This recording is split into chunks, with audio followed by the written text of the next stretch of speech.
This is not a train. It has no rails, no overhead wires, no driver. It's a bus, a 32-meter, 3-car, fully autonomous bus running through downtown traffic like it owns the road. And right now, in over a dozen Chinese cities, it does. Meanwhile, in the West, we're still debating whether to add a bike lane. But here's the thing that should genuinely worry you. This bus isn't even the most advanced vehicle China's already running.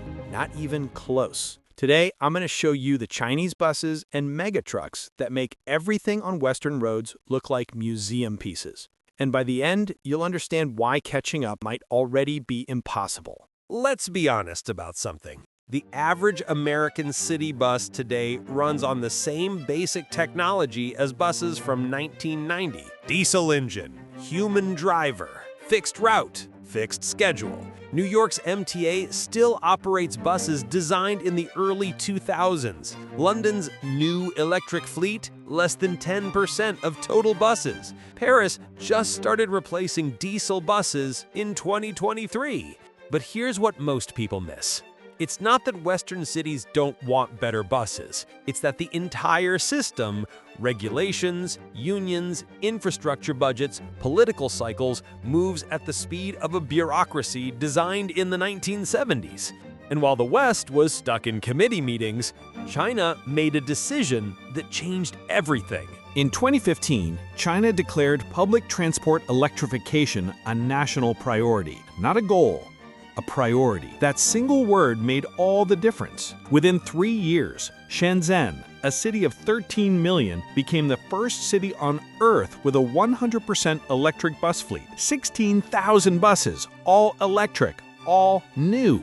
But China didn't stop at electric. They asked a question Western planners never dared ask. What if we rebuilt public transport from zero, with no legacy constraints? That question led to something that looks like science fiction, except it's running right now. Today, over 50 Chinese cities operate some form of next-generation public transport, trackless trams, autonomous buses, hydrogen-powered coaches, vehicles that didn't exist anywhere on Earth 10 years ago. And here's the critical detail. These aren't pilot programs. These aren't innovation showcases. These are daily commuter systems. Millions of passengers every single day. So let me show you exactly what's already on Chinese roads. And then you can decide, is the West behind or already out of the race? This is the ART, Autonomous Rail Transit. Built by CRRC, the world's largest train manufacturer, this vehicle is exactly what it looks like, a train without tracks. It follows virtual rails, painted lines and embedded sensors at up to 70 kilometers per hour, 3 carriages, 300 passengers, rubber tires on asphalt. A city can deploy this in months, not decades, at 1/20th the cost of a subway. Yuzhou, Yiban, Yangcheng, Harbin, they're all running these right now. Actual commuters, actual schedules. But this is just the public transport side. Wait until you see what China's doing with trucks. The BYD K12A, 27 meters, the longest electric bus ever mass-produced. It carries 250 passengers. It charges in 3 hours. It runs silently through cities where the air used to be unbreathable. And BYD isn't just selling these in China. They're running in Colombia, Chile, the Netherlands. 70,000 BYD buses now operate outside China.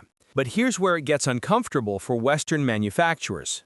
BYD buses cost 30 to 40% less than comparable Volvo or Mercedes models. Same range, same capacity, better warranty. So why would any city, anywhere, buy Western? That question keeps European bus executives awake at night. And we haven't even reached the vehicles that make these buses look small. Look at this. This is the XCMG XDE 440, an autonomous mining truck with no driver cabin. It weighs 400 tons fully loaded. It's taller than a 2-story building, and it drives itself. No human operator, no remote control, pure autonomous navigation through conditions that would terrify any driver. Dust storms, cliff edges, 100-ton loads. Right now, fleets of these operate in Inner Mongolia, Xinjiang, and, crucially, in mines contracted by Western companies. Western mining giants are buying Chinese autonomous trucks because nothing in the West compares. Caterpillar's largest truck still needs a driver. Komatsu's autonomous systems developed with Chinese sensors. And here's what should genuinely concern you. These aren't prototype projects. XCMG delivered 200 autonomous trucks last year alone. The factories are running 3 shifts. When was the last time the West built something like this at scale? Can you even remember? Here's what's happening right now. In 2024, BYD opened a bus factory in Hungary. European soil, European workers, Chinese technology. Yutong, China's largest bus exporter, just won contracts in Norway, Denmark, and the UK, countries that claim to prioritize domestic manufacturing. They're not winning because of subsidies. They're winning because the product is better and cheaper. And Western manufacturers? They're lobbying for tariffs instead of building competing products. But the bus market is just the beginning. The real disruption is coming somewhere else. Let's talk about what no politician wants to admit.